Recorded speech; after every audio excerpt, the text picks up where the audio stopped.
What is going on, everyone? Thanks for entering the lobby of Hobbies, where today we're going to be taking a look at the new upcoming expansion for Between Two Castles of Mad King Ludwig from Stonemaier Games, and this is Secrets and Soirees.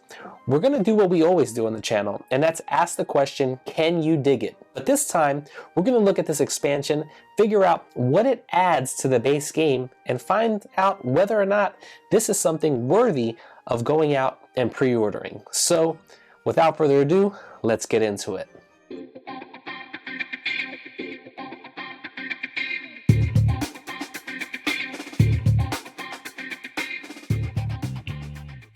Alright, now before we start talking about this expansion, let's talk about how the base game plays for those who may not be familiar with it.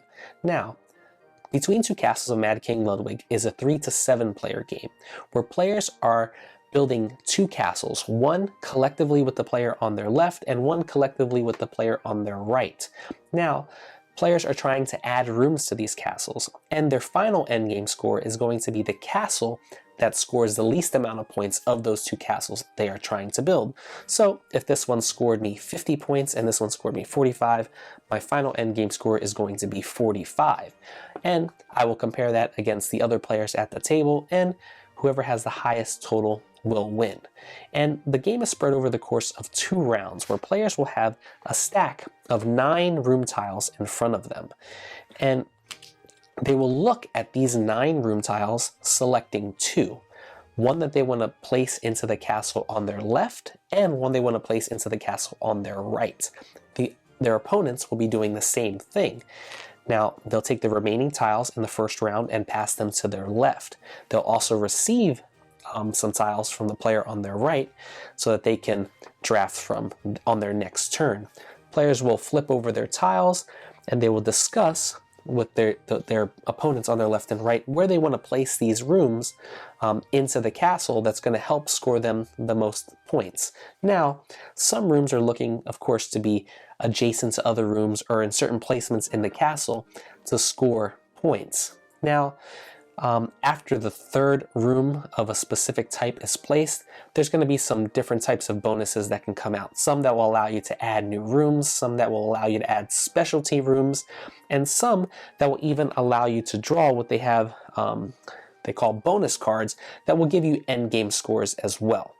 Now, that's how the base game plays. It'll play over the course of 2 rounds. At the end of those 2 rounds, players will look at their 2 castles that they have and see which one scored the least amount of points, and that will be their final endgame score. Now, let's talk about this expansion. Alright, so let's start diving into what the new Secrets and Soirees expansion adds to the base game for Between Two Castles of Mad King Ludwig.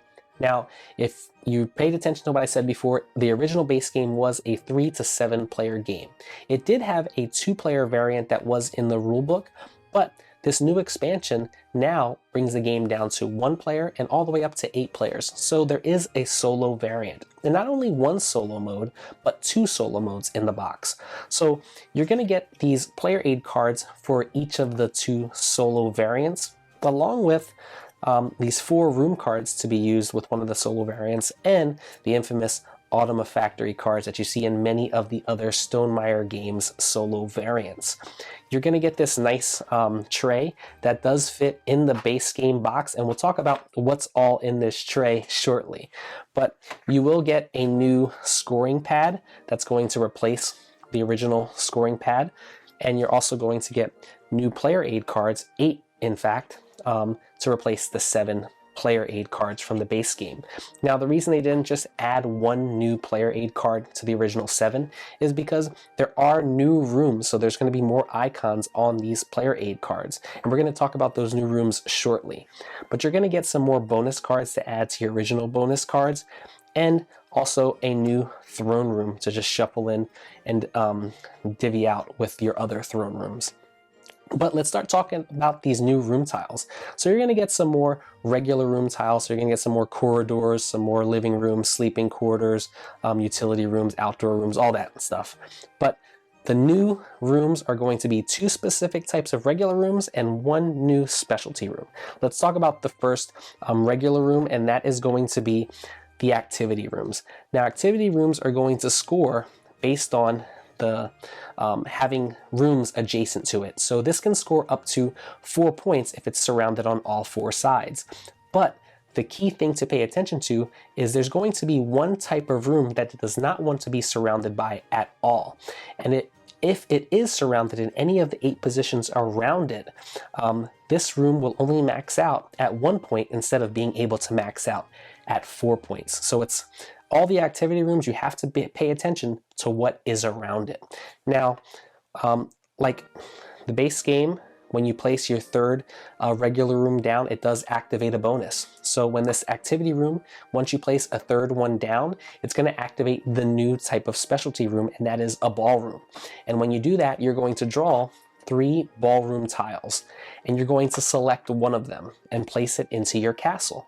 Now, the ballroom doesn't score based off of what is in your castle. It's actually going to look at the castles directly to its left and directly to its right, and it's going to score points based on one specific type of room that's in either of those castles, and it's going to score you 1 point for each of those rooms in the neighboring castle to its left and the neighboring castle to its right.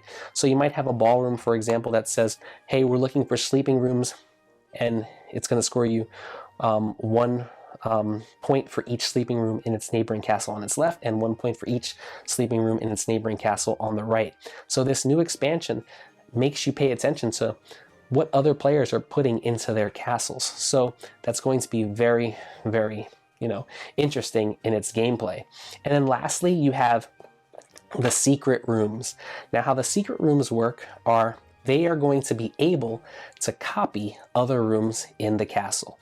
So this doesn't have the same, place your third secret room and it activates a bonus, but it now becomes whatever it's copying. So each of these secret rooms has an arrow at the bottom that's pointing into a specific direction, and whichever, if it's pointing to its left, the room that's immediately adjacent to its left, it's going to copy that room, and it has to be a regular room. So let's say if it's a food room, it's going to copy that food room, or if it's a activity room, it will copy that activity room. Now, what's neat is that when you place the secret room down, you now have these tokens for all the different types of rooms in the game. So for example, let's say it was copying a neighboring or an adjacent activity room, you're going to take an activity room token and place it onto this secret room, because now this is an activity room, and it also counts towards your 3-room bonus. So if you place this down and this now is your third activity room in your castle, you're going to activate that activity room bonus, which allows you to draw 3 of those bonus cards, select one, and use it for endgame scoring. So that's pretty much all the new additions that you're going to see added to this game. There is a new variant that's going to be in the rulebook, and that variant is, instead of building castles with your neighbors, you're now going to be able to build your own solo castle and just score your castle directly. So that's a new thing for people who are super competitive and they just want to really just build and concentrate on building their own thing. That's going to be added into this rulebook, which I think for people who are super competitive, definitely might want to check that out. So let's start asking the question, can you dig it? First, let's talk about diversity. Who is this game for? What's the target audience? I think the target audience is very diverse here. It's going to be new gamers all the way up through experienced gamers. Now, I think is this one thing, an expansion that I would introduce to new gamers right away? Honestly, I would say yes, because there's not much, that's going to overly complicate the game here for new gamers. If someone is completely new to Between Two Castles, I think if you just introduce this to them right off the bat, they probably won't even understand that this is an expansion. They're just going to feel like it's the original base game, which is a positive, I think, in some situations, right?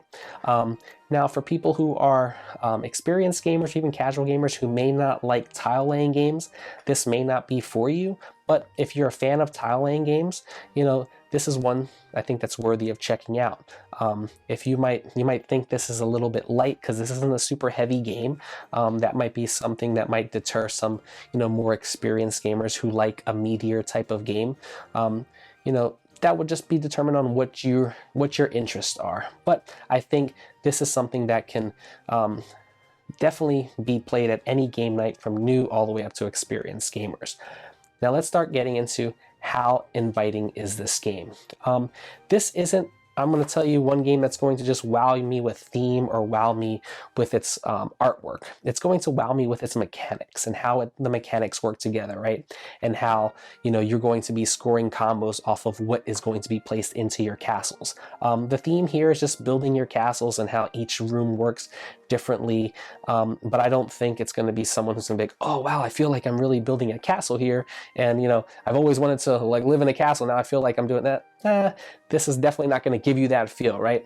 But it's going to give you that feel of each room having its different, I guess, its different feeling. It does something different, right? But the artwork on the tiles is done very well, although the lettering and the art is fairly small. This is not something that you're really concentrating, I think, as you play on the artwork. Like I said, it won't really wow you, but it is done clean, it is done elegant.